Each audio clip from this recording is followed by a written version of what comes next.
This is Mary Lane on the Buying Space channel.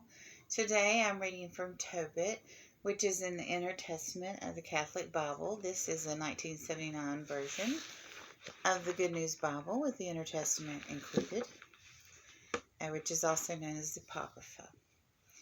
I'm on chapter 7. This week I had a dip in my eyesight, so I will have to bring the Bible up to my face to be able to read it. My apologies.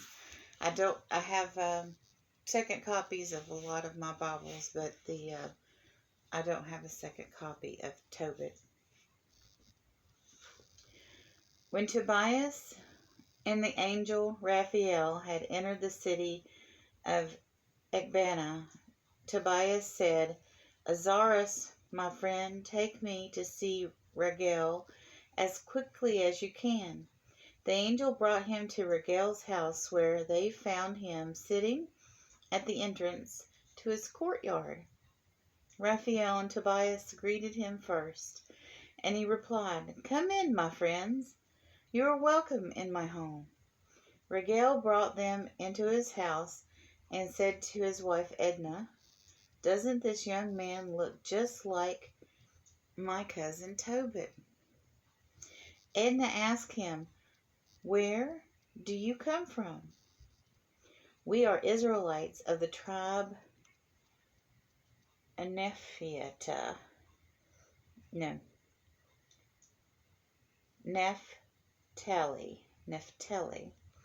Tobias and Raguel answered, "But we are now living in exile in the city of Nineveh in Assyria."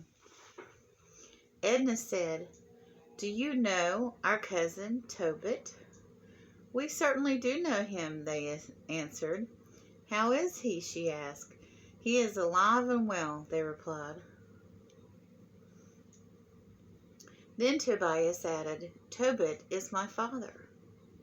At that Raguel got up, and with tears of joy in his eyes, he kissed Tobias, and then he said, "God bless you, my child.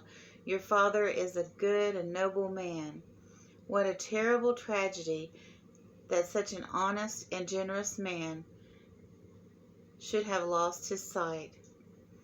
He threw his arms around Tobias' neck and wept on his shoulder. My wife Edna and his daughter Sarah also wept for Tobit. Raguel gave Tobias and Raphael a warm welcome and had one of his rams slaughtered. After the guests had bathed and were about to sit down to eat, Tobias said to Raphael, "Azarus, my friend, when are you going to ask Raguel to let you marry Sarah?"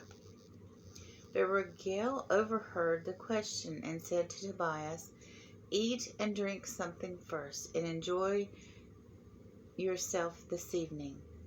You have the right to marry Sarah, and I cannot let anyone else marry her because you are my closest relative.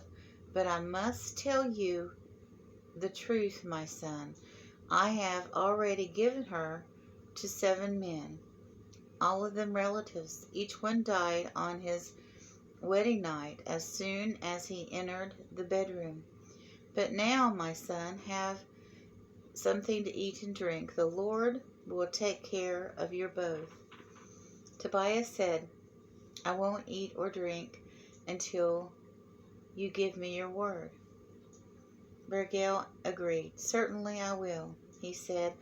"I will give her to you just as the law of Moses commands.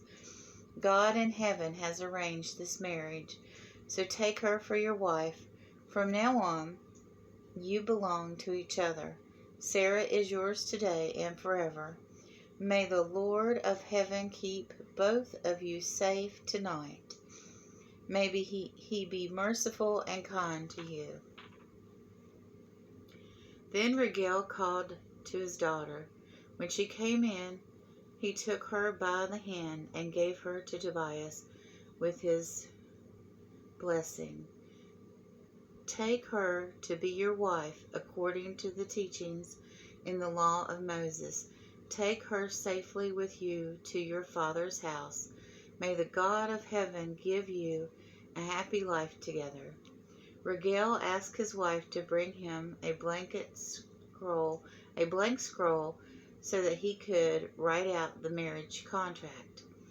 Edna brought him the scroll, and Regel wrote out the agreement, saying that Sarah was given to Tobias according to the teachings of the law of Moses. After the ceremony, they began the meal. Regel called his wife and said, "Get the spare room ready, my dear, and take Sarah there." Edna made up the bed as Regel had told her. Then she took Sarah into the room with her, and Sarah began to cry. But Edna wiped away her tears and said, "Don't worry, Sarah.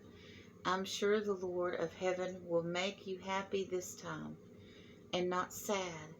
So cheer up, my dear." Then Edna left the room, and Sarah was left there to wonder what was going to happen this time.